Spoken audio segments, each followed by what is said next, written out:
हमारे साथ मौजूद हैं। माफ कीजिएगा, प्रीति हमारी सहयोगी इस वक्त हमारे साथ जुड़ गए शिलांग से। प्रीति, शिलांग पुलिस ने एकदम स्पष्ट कर दिया मुख्य आरोपी कोई और नहीं बल्कि ये सोनम ही है। जी बिल्कुल, उन्होंने ये भी स्पष्ट किया है कि अब तक 4 लोगों को इस मामले में अरेस्ट किया जा चुका है। अभी उनको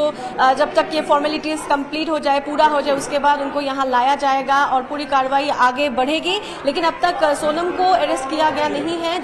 हालांकि वो लोग गए हैं सोनम को लाने के लिए, लेकिन जो 4 जन अरेस्ट हुए हैं अब तक वो सारे मैन हैं। उनको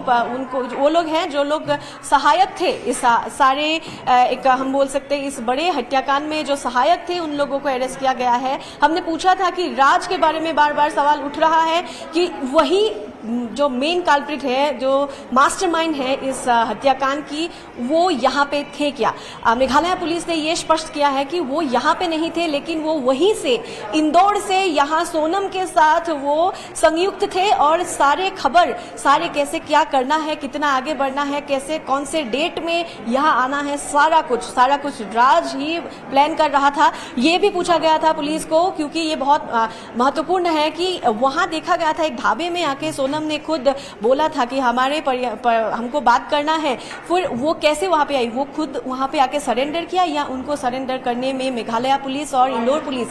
मध्य प्रदेश पुलिस की जो कार्रवाई है उसने उनको वो वहां उस हद तक उनको लेके गया कि वो वहां सरेंडर करे। वो पूछने पर उन्होंने स्पष्ट किया है कि क्योंकि सारे लोगों को अरेस्ट करने के बाद जब वो वहां पे आके ढाबे में बोली कि उनको बात करना है फोन पे, उनको पता था उसी कॉल से उनको अरेस्ट किया जाएगा। इसका मतलब स्पष्ट है, ये साफ है कि ये जो इन्वेस्टिगेशन है जिस तरह से बढ़ रहा था, उस जो आरोपी है सोनम डर चुकी थी, इसीलिए आके वहां पे ढाबे पे उन्होंने फोन करने की बात उठाई। लेकिन एक बहुत बड़ी एक खबर है कि अभी तक 4 लोगों को अरेस्ट किया गया है और मेघालय पुलिस ने एक बात स्पष्ट किया है कि पहले जैसा एक छवि बताया गया था कि यहाँ पे जो टूरिस्ट आते हैं, टूरिस्ट के साथ गलत व्यवहार होता है, उसके लिए जो सोशल मीडिया पे बहुत सारे बातें चल रहे थे, उनके अगेंस्ट भी सुओ मोटो केस लिया है मेघालय पुलिस ने और उसी के साथ साथ उन पर भी कार्रवाई होगी, क्योंकि ये एक बहुत ज्यादा टूरिज्म पे डिपेंडेंट स्टेट है, उनको बहुत आघात हुआ इससे, इसीलिए इस केस को और ज्यादा वो लोग पास से और ज्यादा करीब से इसको देखने लगे। जहां 2 स्टेट की पुलिस के छानबीन के बाद ये अभी खुलासा हुआ कि सोनम और राज का ये जो ब्लूप्रिंट था मर्डर का, इसी के वजह से एक जान जा चुकी है, जिसका आरोप मेघालय पर अभी तक आज के दिन तक जब तक सोनम की बात नहीं निकली थी तब तक लोगों को लगा था कि मेघालय में टूरिस्ट। ठीक है, आप रहिएगा हमारे साथ, कुछ और तथ्य और आपसे जानने की कोशिश करेंगे, लेकिन जो वर्तमान स्थिति है उसकी अगर बात करें तो इस हत्या की साजिश में सोनम के सामने आने के बाद से लगातार एक के बाद एक कड़ियां जुड़ती जा रही हैं। सोनम राज ने हमलावरों को पहले ही भेज दिया था, गुवाहाटी से शिलांग तीनों हमलावर पहुंच गए थे और प्लान के मुताबिक हमलावरों ने पीछा किया और इसके अलावा शिलांग में जो राजा को सोनम और हमलावरों ने जो वहां राजा की हत्या की और सोनम ने राज के साथ मिलकर इस पूरे मामले की साजिश रची थी। पहले ही गुवाहाटी से शिलांग पहुंच गए थे तीनों हमलावर और प्लान के मुताबिक हमलावरों ने पहले पीछा किया, राजा को सोनम डबल देकर एरिया लेकर गई और हमलावरों ने वहीं राजा की हत्या की, चूंकि वो एरिया एक समय के बाद थोड़ा सुनसान हो जाता है। हालांकि जो तथ्य अब तक सामने आए हैं जिसमें कि शिलांग टूरिज्म या शिलांग के लोकल किसी गैंग की बात जो सामने आ रही थी, वो सब बिल्कुल फॉल्स, बिल्कुल झूठी साबित हुई और इसके संबंध में वहाँ की सरकार, वहाँ की पुलिस वो मोटो भी करेगी और जो हत्या की साजिश थी इस पूरे मामले में कुछ इसी तरह से इसका भांडाफोड़ हुआ कि इसी सिलसिलेवार तरीके से इस पूरी हत्या की वारदात को अंजाम दिया गया। वहाँ के लोकल पुलिस का या लोकल किसी गैंग के होने की बात सामने नहीं आई है। हालांकि इस पूरे मामले में जो राजा की मर्डर मिस्ट्री है वो लगभग हल हो चुकी है, चूँकि शिलांग में सोनम राज के अफेयर और सोनम राज मास्टरमाइंड विक्की आकाश आनंद जगह वजह मास्टरमाइंड हमलावर, ये चारों हम आपको दिखा रहे हैं कौन कौन है, क्या है। और प्रीति लगातार हमारी सहयोगी इस वक्त हमारे साथ जुड़ी हुई है, उनसे बात करेंगे। प्रीति, जो एक स्टेट हमेशा अपने शांति के लिए, अपने टूरिज्म के लिए जाना जाता है, एकदम से मीडिया में उसकी ऐसी छवि पेश हो जाती है कि कोई लोकल गैंग यहाँ पर एक्टिव है और लोग इस बारे में कई तरह की बातें कर रहे थे। कोई वहाँ की पुलिस पर सवाल उठा रहा था, कोई लोकल गैंग की बात कर रहा था, तो कोई वहाँ के लोगों की मदद न करने की बात कर रहा था कि वहाँ के लोग बहुत ज़्यादा डिसहेल्पफुल हैं, वो हेल्प नहीं करते लोगों की। तो इस तरह की बातों को लेकर के भी बता रहे कि सुओ मोटो किया जाएगा, क्या तरीका है उसका, क्या आगे सरकार इसके लिए करने वाली है, और जो अब स्थिति स्पष्ट हुई है, जो डैमेज वहाँ पर हुआ टूरिज्म को लेकर, इसका भी क्या कोई डैमेज कंट्रोल होगा? डैमेज कंट्रोल के लिए वो लोग बोल रहे हैं कि ये केस जो सोल्व किया गया है रिकॉर्ड टाइम के बीच में, क्योंकि हमने देखा है जब से हादसा हुआ, जब से लाश मिला, 7 दिनों में ये जो सुलझाया गया इस सारे केस को, यही पूरा साफ कर दे रहा है कि किसके ऊपर हम दोष दे सकते थे, हमने किसके ऊपर दोष दिया। सो ये नहीं करना चाहिए। उन्होंने यही बोला है कि जब तक केस का अंत तक हम नहीं पहुंचते हैं तब तक किसी के बारे में डिसीजन नहीं लेना चाहिए। लेकिन ये जो हम रिकॉर्ड सक्सेस के बारे में बोल रहे हैं, हमको ये भी बोलना पड़ेगा कि मेघालय पुलिस के पास 3 जो अहम क्लू थे, उनमें से पहला क्लू ही उनको मिला था, जो हथियार, जिस हथियार से उनको मारा गया था, उस राजा को जिस हथियार से मारा गया था, वो यहाँ का लोकल नहीं था, यहाँ के लोग जो व्यवहार करते हैं वो नहीं था। दूसरी किसी जगह का हथियार था, वो नंबर 1 क्लू था। दूसरा क्लू था कि वहाँ जो लोग दिखे थे, उनके पास जो लोग दिखे थे, कुछ लोग थे जिनको अभी अरेस्ट किया है, जिनके ऊपर लोकल गाइड को शक था। उन्होंने बोला कि हिंदी में बातें कर रहे थे और लग रहा था कि उनके साथ जान पहचान ज्यादा है। ये दो बहुत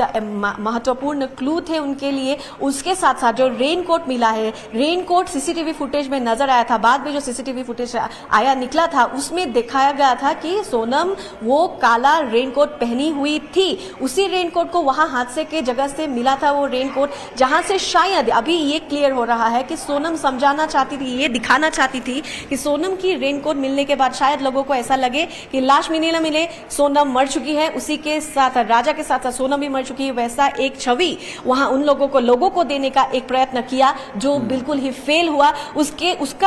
उसी मुताबिक उन्होंने इन्वेस्टिगेशन करके अभी यहां तक पहुंचे हैं कि सारा कुछ ऑलमोस्ट साफ क्लियर दिख रहा है। सोनम ने पहले बहुत बताया लंबी चौड़ी बातचीत हो गई, बहुत लंबा विषय हो गया, क्या हुआ कैसे हुआ, फोन कॉल्स ने सब कुछ खोल कर रख दिया। आरोपियों से आप अपने फोन से बात कर रहे हो और आप इस बारे में, आप इसको उलझाने के लिए, भटकाने के लिए, इसे मिस्ट्री क्रिएट करने के लिए इस तरह के जो षड्यंत्र रचे जाते हैं। पुलिस इन दिनों बहुत एडवांस है और ये सब मामले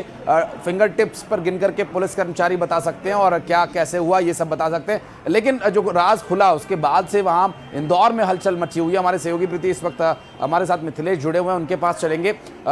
मिथिलेश, ये होने के बाद मेरठ का ड्रम वाला हत्याकांड बहुत फीका लग रहा है इसके सामने और लोग अब बहुत ज्यादा आक्रोशित हैं। भोपाल में लोगों की जो प्रतिक्रिया है, इंदौर में जो लोगों के रिएक्शंस आए, बहुत हैरान कर देने वाले। आप इस वक्त कहां हैं और क्या अपडेट्स हैं अपने पास?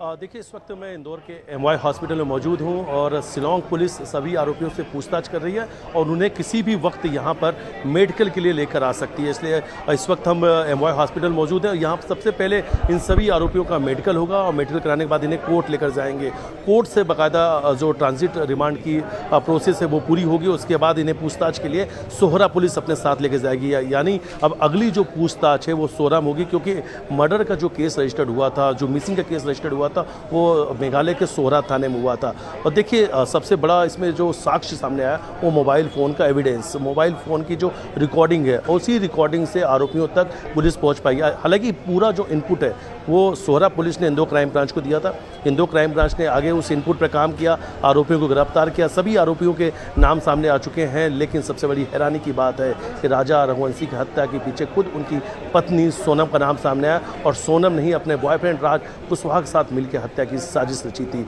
और सबसे पिछले 15 दिनों से एक ही सवाल था कि आखिर सोनम कहाँ है। 15 दिनों से एक बड़ा सर्च ऑपरेशन चल रहा था, लेकिन जब ये अब तक की सबसे बड़ी हनीमून मर्डर मिस्ट्री का खुलासा हुआ तो उसमें सबसे बड़ा नाम सामने आया सोनम का। जिसने भी सोनम का नाम सुना उसके होश उड़ गए। वो हैरान हो गया कि वाकई में जिसकी 11 मई को शादी हुई थी, महज 20 दिन के अंदर उसने अपनी ही पति की मर्डर की साजिश रच ली और बाकायदा समय, दिन, स्थान, तारीख सब कुछ सोनम ने तय किया था। सोनम ने अपने पति की हत्या के पहले बाकायदा हनीमून के लिए टिकट भी बुक कराया था, और किस दिन लेकर जाना है, कहाँ पर लेकर जाना है, और पुलिस को गुमराह करने के लिए रेन कोट और जो दूसरी वाइट कलर की शर्ट है वो इसीलिए टू व्हीलर गाड़ी के एक्टिवा में रखा गया था, और बाद में उन्हीं कपड़ों को वहाँ पे फेंक दिया गया था कि जब वहाँ पे राजा की बॉडी के आसपास से कपड़े मिलेंगे तो कहीं ना कहीं से पूरे केस को डाइवर्ट किया जा सकता है। लेकिन गाइड ने एक बड़ी बात कही थी कि जो लोग वहाँ पे मौजूद हैं वो हिंदी में बात कर रहे थे, हिंदी में कह रहे थे, ये सबसे बड़ा क्लू भी था। और हालांकि सोरा पुलिस इस पूरे मामले में इन्वेस्टिगेशन कर रही थी, फिर बाद में इंदौर क्राइम ब्रांच को भी लिया गया, और दोनों ही जो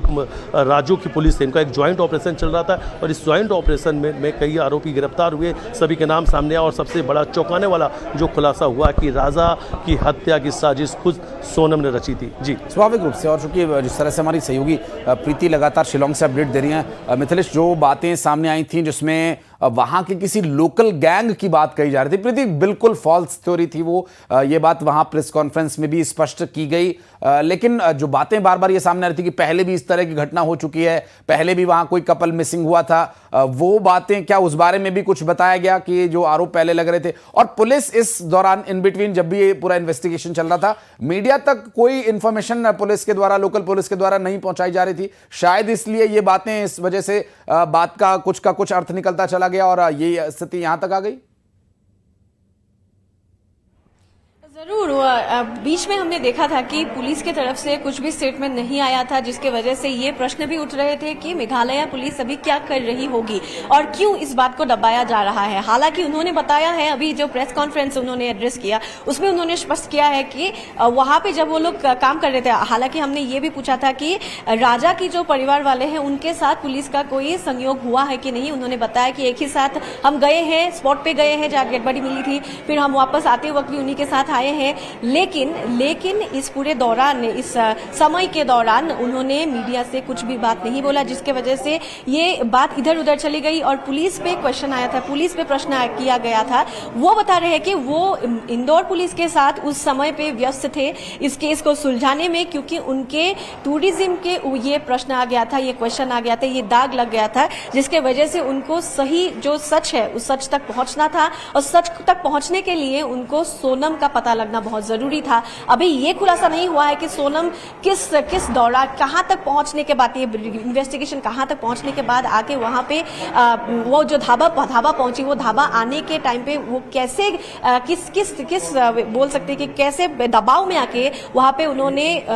ढाबा वो आके पहुंची, ये बात अभी तक साफ नहीं हुआ है। लेकिन ये बोला है कि जब 4 आरोपियों को अरेस्ट किया गया या देखा गया कि उनको अभी क्वेश्चन आंसर्स किए जाएंगे, उनको प्रश्न किया जाएगा, तब शायद सोनम को लगा कि अभी मेरा बचना मुश्किल है, तो आके वहां पे वो ढाबे पहुंची और ढाबे से कॉल किया गया, जिसके बाद सोनम का नाम उन्होंने मीडिया के सामने साफ किया। लेकिन आपने जैसा स्पष्ट किया है वो भी एक बात है, जब तक सोनम का नाम नहीं आया था तब तक मेघालय पुलिस ने भी कुछ स्टेटमेंट नहीं दिया था, जिसके वजह से बात इधर उधर गई थी और ये सारा इल्जाम मेघालय पुलिस और मेघालय टूरिज्म पे उठा था। हालांकि अभी ये साफ हुआ है और उन्होंने ये दावा किया है कि अभी भी टूरिस्ट आ रहे हैं, टूरिस्ट आते रहेंगे, और जिन्होंने भी ऐसा किया, जिन्होंने भी टूरिज्म या यहाँ के लोगों के ऊपर कम्युनियल कमेंट्स किया है, उनके अगेंस्ट सुओ मोटो केस भी किया जाएगा, रजिस्टर किया जाएगा। उन्होंने ये बात भी स्पष्ट कर दिया। स्वाभाविक रूप से, क्योंकि देखिए वहां पर जो स्थिति है वो बिल्कुल शांति प्रिय लोग हैं, बहुत शांति रहती है, कोई लोकल गैंग नहीं, कोई